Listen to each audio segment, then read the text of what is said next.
Aloha and welcome to the second part of today's episode, our burny journey through the life of an army veteran. Now, I must ask you, this is a very complex and important subject. If you have not seen the first part of today's episode, please watch the first part before you watch this one. Then you can understand everything. Now, without further ado, I'm going to go back to myself and our friend Dylan of Alberta, Canada's Beyond Heat. Take it away, me and Dylan.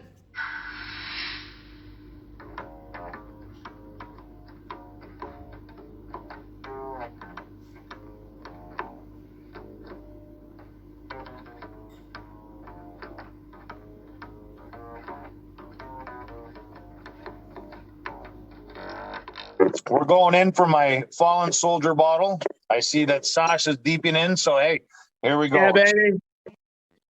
This one's gonna hurt. I know it's in. To those of them who aren't with us now, cheers. So, So, psychologically speaking, what type of fucking I mean, I'm imagining after you've been in a theater of war.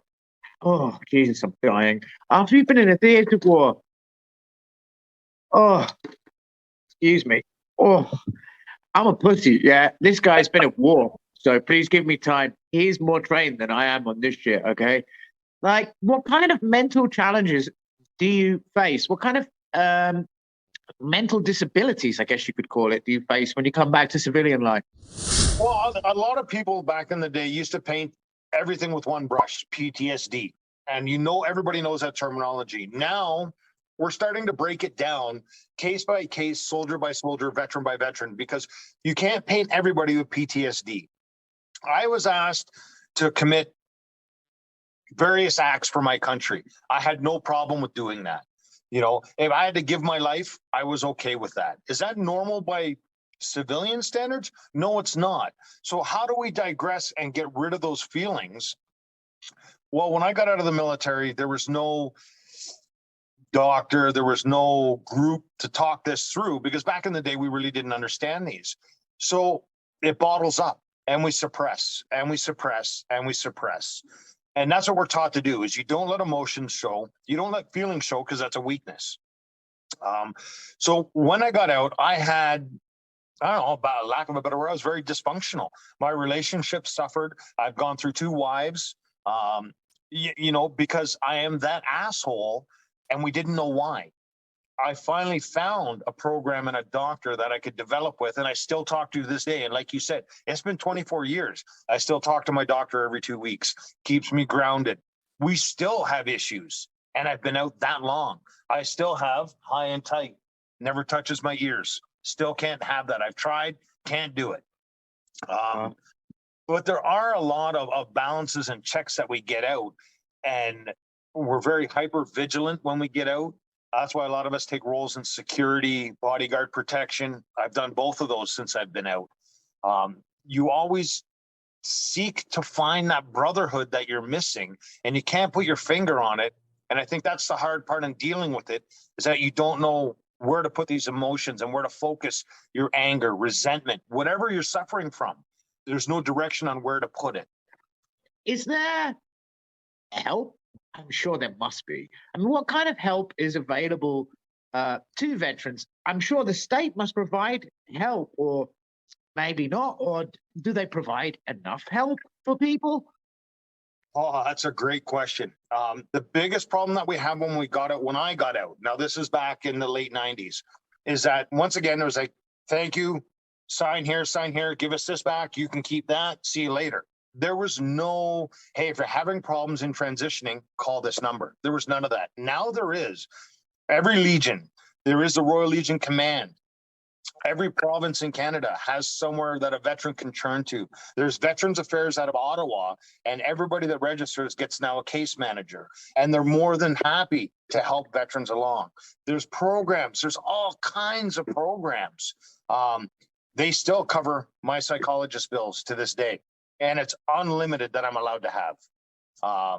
If you have a medical, what would be missing from what the state provides?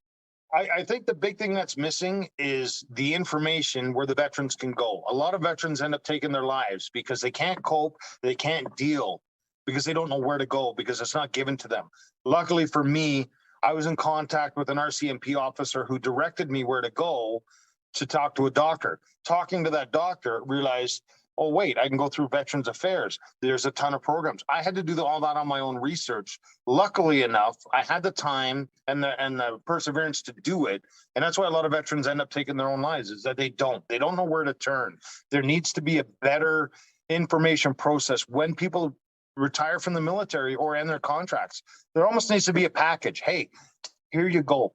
You know, I've always said, if a veteran just needs to go for a coffee, call me. My number is not private. Give me a call. I don't care if it's 2 a.m. I'll talk to you. Doesn't matter to me.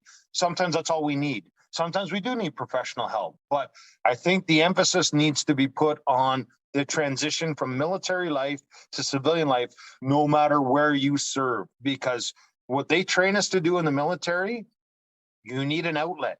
That's going to stay with you until the day that I don't want to be put in the ground, but the day that I die, that will stay with me. So how do I cope with it being a normal civilian and not that asshole that I was? Yeah.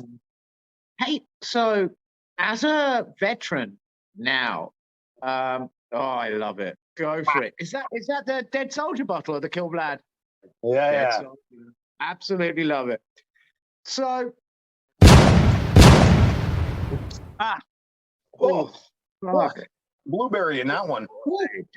This is a challenge. Oh, the first person that I've been filming with in a long time who is getting me to do hits of Chilli instead of getting them to do hits of Chilli. Respect to this man.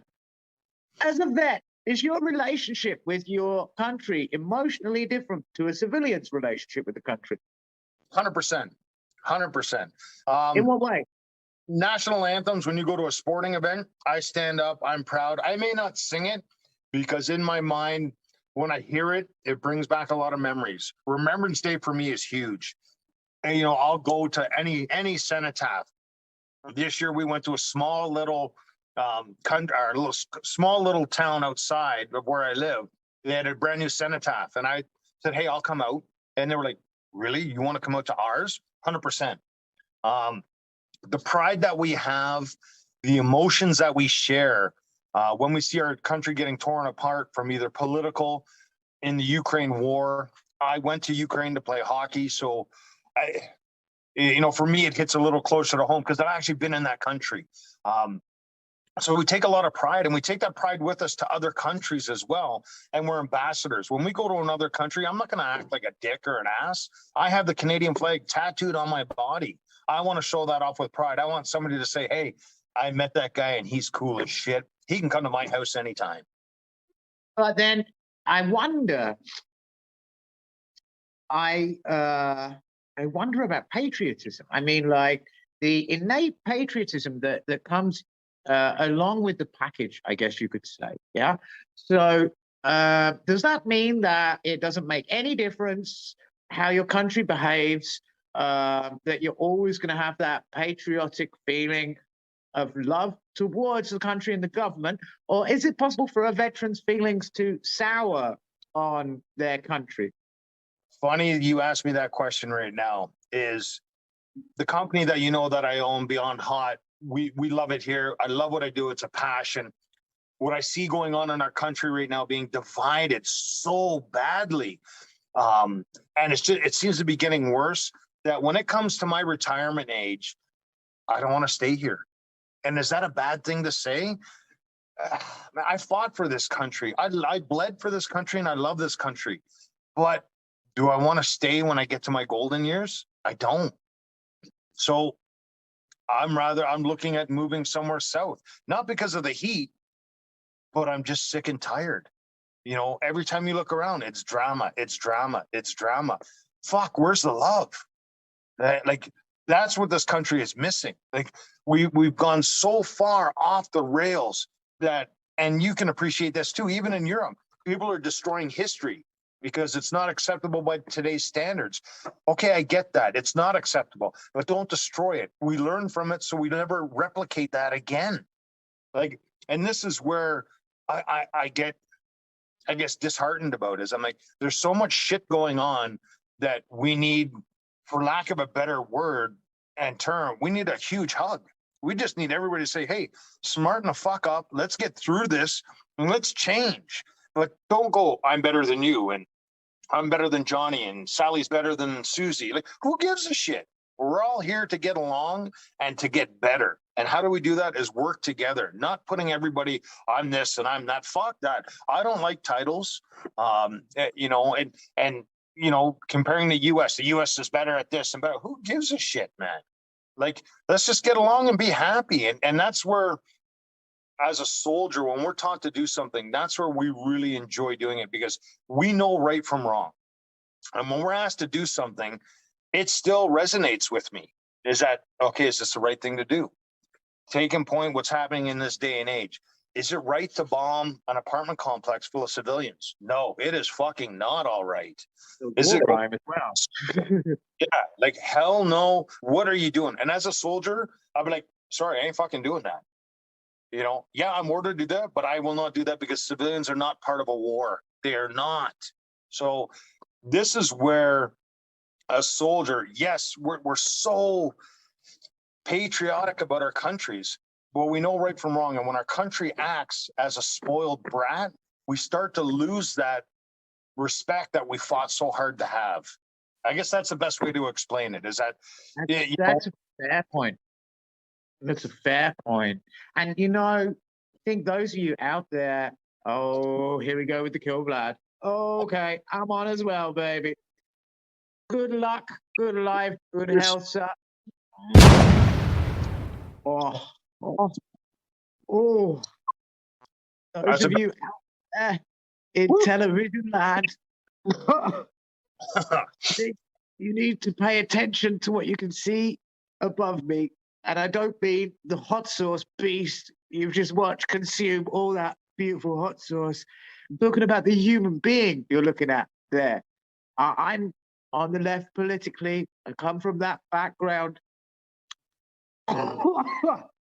Excuse me. We're all pacifists.